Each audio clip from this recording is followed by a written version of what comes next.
हर हर महादेव। हनुमान जी के चार दूतों को कैसे प्राप्त करें? भगवान शिव के चार दूतों को कैसे प्राप्त करें? कैसे दूतों का पहरा अपने घर पर लगाएं?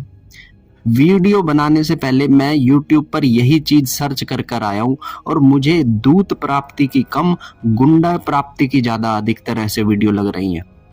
दूतों की दिव्यता को समाप्त करते हुए किस तरह से चार गुंडे प्राप्त करें, इस तरह की वीडियो मुझे अधिक दिखाई पड़ती है, क्योंकि जो चीज दूतों के बारे में बतानी चाहिए थी वो ना बताकर दूत कैसे प्राप्त करें, मेरे पास तो इतने दूत हैं, इस तरह का एक बाजार दूतों का लगा दिया है।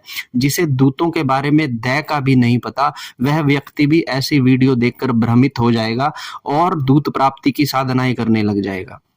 जो चीज हमारी धरती पर सबसे अधिक दिव्य है उसे हम इस तरह से रिप्रेजेंट करेंगे जैसे कि कोई गुंडे हो जो आपकी रक्षा करे किसी ना किसी चीज से।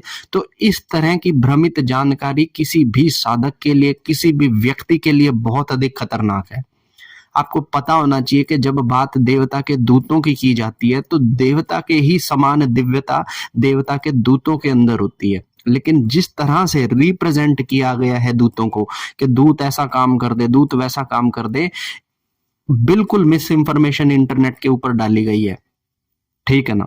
और ये कुछ छोटे मोटे लोगों की मैं बात नहीं कर रहा, मैं बहुत बड़े बड़े यूट्यूबर्स के बारे में बोल रहा हूँ जो ऐसी वीडियोस बनाकर भ्रमित जानकारी फैला रहे हैं। आज मैं एक सीरीज आप लोगों को देने जा रहा हूं दिव्य दूतों के बारे में। दूत कैसे होते हैं, दूतों के प्रकार कितनी तरह के होते हैं, दूत किस तरह से कार्य करते हैं, उनकी कार्यशैली क्या है। जब तक आपको यही नहीं पता होगा तब तक आप दूतों को प्राप्त करके करेंगे क्या? मुझे एक बात बताइए, आपको हनुमान जी के चार दूत लेने हैं। मुझे एक बात बताइए, जब आप हनुमान जी के चार दूत ले लेंगे, वो चार दूत आपके साथ जब चलेंगे, जब रात्रि में आप अपनी पत्नी के साथ जाओगे, तब आप क्या कहोगे दूतों को? आपको पता है इसके बारे में? जब आप दूत ले लोगे हनुमान जी के, जब आप दिन के अंदर कहीं वॉशरूम के अंदर जाओगे, तब आपको पता है आपको दूतों को क्या कहना है? जब आपको नॉलेज पूरी तरीके से किसी चीज की ना दी गई हो और उन चीजों की प्राप्ति के बारे में आपको बता दिया जाए, तो आप दूतों को अपने साथ रखकर ना दोष अपने ऊपर मढ़वा लोगे और एक देव दोष आपके ऊपर ऐसा क्रिएट हो जाएगा कि फिर कोई बाबा भगत आपको इस चीज से बचा नहीं पाएगा। ये वीडियो मैं पूरे सारांश तरीके से दूतों के बारे में आपको वो दिव्य ज्ञान और वो दिव्य बातें और दूतों की उस दिव्यता के बारे में बताने वाला हूं जो आज तक आपने कभी नहीं सुनी होंगी।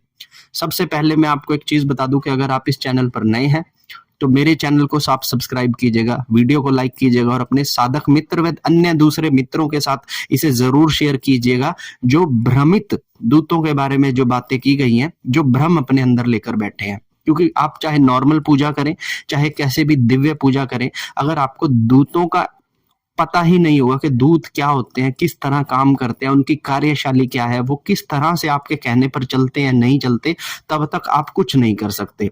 अधिकांश लोगों से अगर आप बात करोगे तो उन्हें दूत कम नौकर ज्यादा चाहिए जो उनकी बात पर कोई भी काम को करते।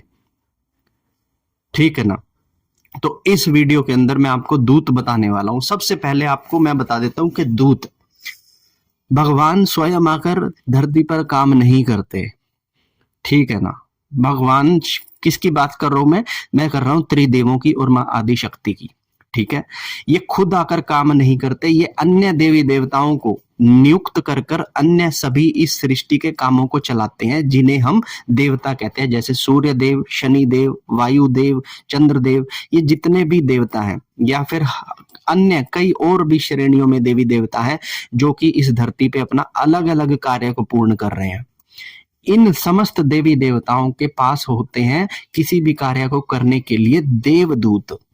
देवदूत, आपने अगर दूतों का कभी नाम सुना होगा तो आपने यमराज के यमदूतों का नाम सुना होगा जो 24 घंटे निरंतर इस पृथ्वी पे आत्माओं को लाने का और ले जाने का कार्य 24 घंटे करते रहते हैं। तो इस तरह से इसी ब्रह्मांड के अंदर बहुत सारे दूत हैं जो अपने अपने कार्य को करते रहते हैं। लेकिन दूत कितनी प्रकार के होते हैं पहले आप ये समझ लीजिए। ठीक है ना? और ये समझना इसलिए जरूरी है ताकि आपको पता रहे कि कौन सा दूत किस कार्य को करने के लायक होगा। सबसे पहले जो आते हैं, सबसे पहले नंबर के जो सबसे दिव्य दूत जिन्हें कहे जाते हैं, उन्हें कहा जाता है देवदूत। जिस तरह से इस्लाम धर्म के अंदर जिब्रील लगा लीजिए, या फिर ईसाई धर्म के अंदर आप माइकल लगा लीजिए, ये क्या है? ये है दिव्य दूत। हमारे हनुमान जी के दूत, शिव के दूत, माता आदिशक्ति के दूत, सेविकाएं, ये सब बातें आपने सुनी होंगी। तो ये होते हैं दूत, दिव्य दूत। इनकी दिव्यता इतनी अधिक होती है कि ना ही सिर्फ इंसान, मृत्यु के बाद कई आत्माएं भी दूतों का दर्शन पाकर अपनी गति को करवा लेते हैं। तो ये दूत आपको बहुत कम स्थानों पर मिलते हैं, देवदूत। ठीक है ना? जिस तरह से भूत प्रेत लोगों को जो परेशान कर रहे हैं, ये भी जब देवदूत आते हैं तो उनके सामने हाथ जोड़ते हैं, क्योंकि इन भूतों प्रेतों को भी पता होता है कि ये देवदूत हमारी गति को करवा सकता है, ये देवदूत हमें इस भूत योनियों से निकाल सकता है। तो देवदूत सबसे बड़े दूत कहलाए जाते हैं। जिन इनके आगे फिर अलग अलग तरह के दूत आ जाते हैं जो अलग अलग काम को करते हैं। तो प्रथम नंबर पे जो आते हैं उन्हें कहते हैं देवदूत। दूसरे नंबर पे इनकी आगे ब्रांचेस होती हैं। इन ब्रांचों में जो सबसे दूत आते हैं, जो सबसे नॉर्मल दूत जिन्हें कहा जाता है, उन्हें कहा जाता है ज्ञान दूत।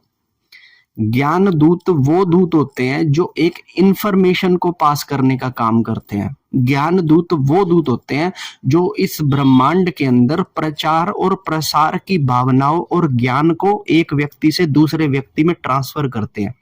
ज्ञान दूत वो होते हैं जो मुझे ये जानकारी दे रहा है कि क्या है सूक्ष्म जगत के अंदर, और मैं अपने किसी माध्यम से आप लोगों को ये चीजें पहुंचा रहा हूं। तो मेरे पास ज्ञान दूत हैं जो मुझे ज्ञान प्रोवाइड करवाते हैं, क्योंकि ज्ञान थोड़ा नहीं है, बहुत अधिक ज्ञान है। तो इस ज्ञान को कैरी करने के लिए, इस ज्ञान को सही जगह पर पहुंचाने के लिए ज्ञान दूतों का सहारा लिया जाता है।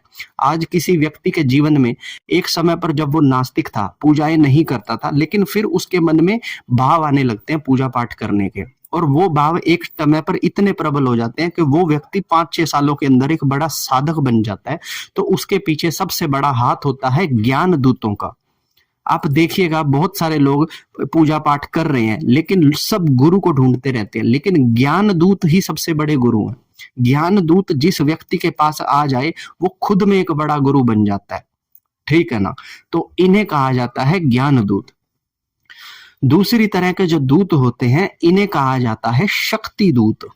जब किसी को मार लगानी हो, जब किसी पे पहरा लगाना हो, जब किसी का बंधन करना हो, जब किसी के तंत्र मंत्र को खोलना हो, जब किसी की बुद्धि में, किसी की कुंडलिनी में शक्ति को ऐड करवाना हो, तो शक्ति दूतों का सहारा लिया जाता है। क्योंकि जब तक शक्ति दूत नहीं आएंगे तब तक आप युद्ध नहीं कर पाएंगे। तो जब युद्ध की बात हो, जब ताकत की बात होती है, जब अन्य किसी कार्य को करने की बात होती है, तो शक्ति दूतों का सहारा लिया जाता है।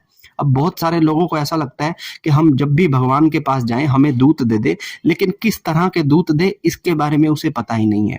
किसी कार्य को करने के लिए आपको शक्ति दूत की आवश्यकता पड़ती है, लेकिन शक्ति दूत के लिए आपके कर्म भी मैटर करते हैं कि किस तरह के आप कर्म करोगे, उसके लिए कितने हवन करोगे, कितनी सामग्री दोगे, कितना मंत्र जाप करोगे। ये शक्ति दूत उत्पन्न होंगे तभी ये काम करेंगे।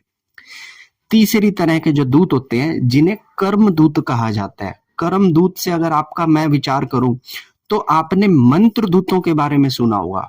मंत्र दूत में जब हम एक मंत्र को बार बार पढ़ते हैं तो उससे मंत्रों के दूत उत्पन्न हो जाते हैं।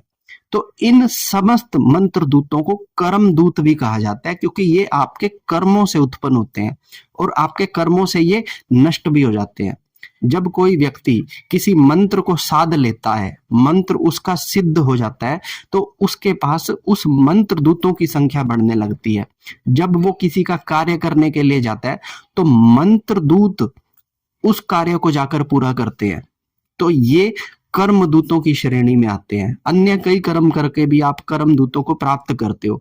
जैसे कोई तीर्थ की यात्रा करते हो तो कर्म दूत उत्पन्न होते हैं। जब आप कोई डोनेशन करते हो, किसी को रक्तदान करते हो, तो आपके कर्म दूत उत्पन्न होते हैं जो सही समय आने पर आपका कार्य में आपकी सहायता करेंगे ही करेंगे। ठीक है? उसके बाद जो चौथे नंबर पर दूत आते हैं जिन्हें सर्वशक्तिशाली दूत कहा गया है। शक्ति दूत की भी शक्ति यहीं से उत्पन्न होती है। इन्हें कहा गया है यज्ञ दूत। यज्ञ दूत का उद्गम हमेशा यज्ञ के हवन कुंड से होता है, यज्ञ की अग्नि से होता है।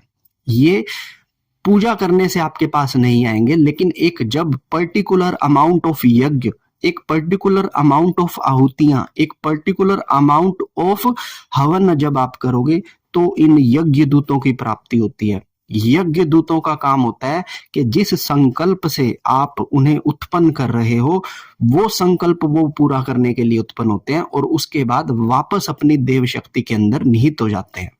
जिस तरह से पुराने समय के अंदर भी जब युद्ध हुआ करते थे तो राजे महाराजे यज्ञ के द्वारा ऐसी शक्तियों को उत्पन्न करते थे जो युद्ध जिताने में उनका साथ है। जैसे आप रावण की लड़ाई में अगर आप देखेंगे तो मेघनाथ युद्ध करने से पहले इंद्रजीत अपना एक यज्ञ करने लगा था, जिसे लक्ष्मण ने जाके उसे नष्ट कर दिया था। अगर वो हवन, अगर वो यज्ञ पूरा हो जाता तो राम जी के युद्ध जीतने की संभावनाएं वहां पर खत्म हो जाती।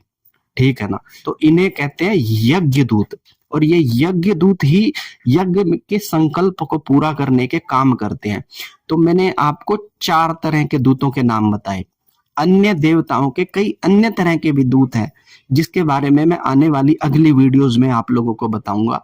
मेरी इस वीडियो के अंदर मैंने जिस प्रकार बताए हैं आपको कि दूत कितनी प्रकार के होते हैं, अगली वीडियोस के अंदर दूतों की कार्यशैली किस तरीके से काम करती है इसको लेकर होगी अगली वीडियोस।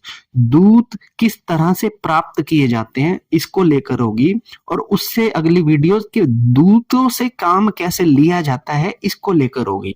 ये सारी जानकारी इंटरनेट पर मैं सर्च कर आया हूं, मुझे कहीं पर कोई एक्यूरेट जानकारी नहीं प्राप्त हुई। तो अगर आप इस चैनल पर नए हैं तो चैनल को सब्सक्राइब कीजिए, वीडियो को लाइक कीजिएगा, अपने समस्त मित्रों के साथ इस वीडियो को शेयर कीजिएगा और एक सही जानकारी से अपने समस्त भ्रमों को समाप्त कीजिएगा। तब तक के लिए हर हर महादेव, जय माता दी।